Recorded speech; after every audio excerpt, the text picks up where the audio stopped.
Puji Tuhan saudara sekalian, kita sungguh diberkati Tuhan dan dikasihi Tuhan. Hari ini kita semuanya masih memiliki kesempatan untuk bisa mendengarkan firman Tuhan dan juga bisa melayani Tuhan. Mari kita sama-sama berdoa.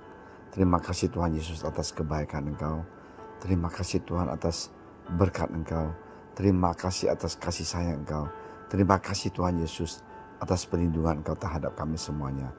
Tuhan, sebentar lagi kami akan mendengarkan firman Engkau. Kuatkanlah iman kami. Bukalah hati dan telinga kami, supaya firman Engkau ada tempat di dalam kehidupan kami. Dalam nama Engkau Tuhan Yesus, kami telah berdoa. Amin.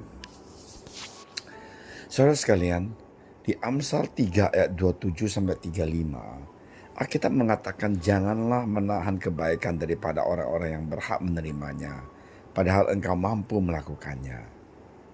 Janganlah engkau berkata kepada sesamamu, pergilah dan kembalilah, besok akan kubeli, sedangkan yang diminta ada padamu. Jangan merencana kejahatan terhadap sesamamu, sedangkan tanpa curiga ia tinggal bersama-sama dengan engkau.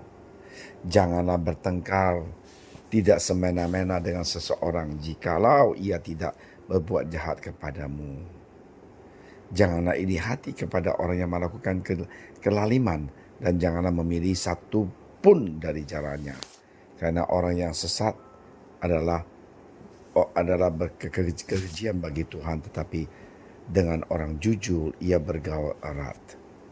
Kutuk Tuhan ada di dalam rumah orang fasik, tetapi tempat kediaman orang benar diberkatinya.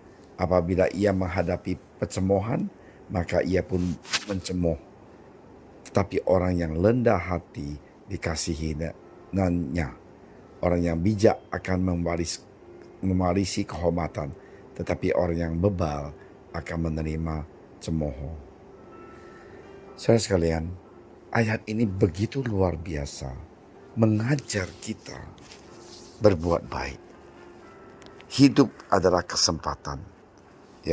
Marilah kita berbuat apa yang kita sanggup dan bisa di dalam kehidupan kita.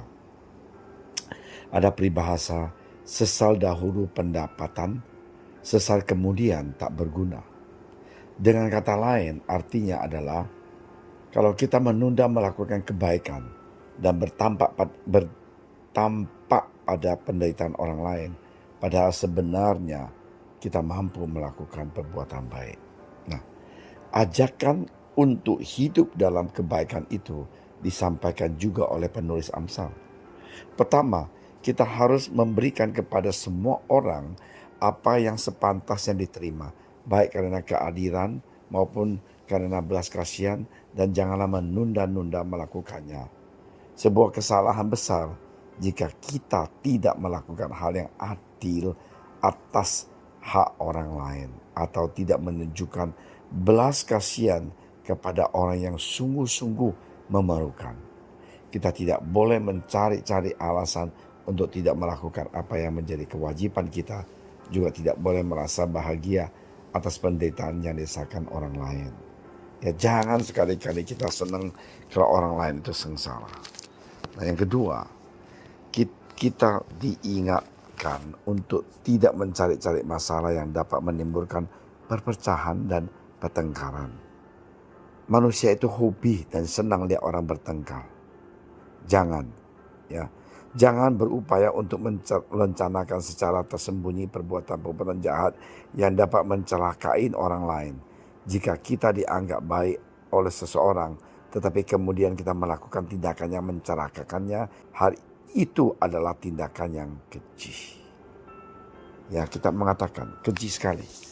Ketiga, kita diajak untuk tidak iri hati kepada para pelaku kejahatan, meskipun kelihatannya mereka hidup dalam kelimpahan. Tentu sebenarnya hidup mereka tidak bahagia. Tak ada untungnya kita meniru mereka. Amsal 3 ayat 31. Jangan kita iri meniru orang yang berbuat jahat dan merasakan dia orang cukup dan kaya. Itu tidak boleh. Untuk memotivasi orang agar mau hidup dalam kebaikan, penulis Amsal membandingkan keadaan para pendosa dengan orang-orang kudus.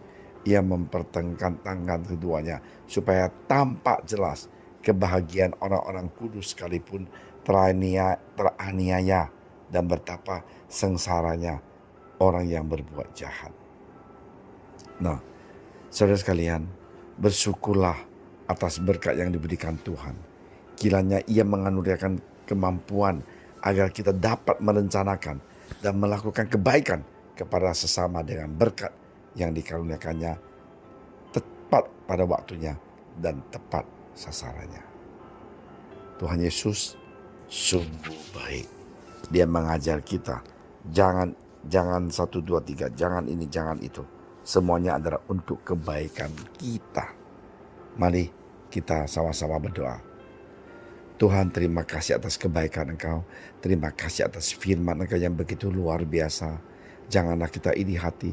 Janganlah kita bertengkar dengan tidak semena-mena. Ya kan? Janganlah kita kutuk Tuhan. Dan ini semuanya kita akan lakukan. Tuhan Yesus, terima kasih atas firman Engkau yang begitu luar biasa. Dalam nama Engkau Tuhan Yesus, kami telah berdoa. Amin.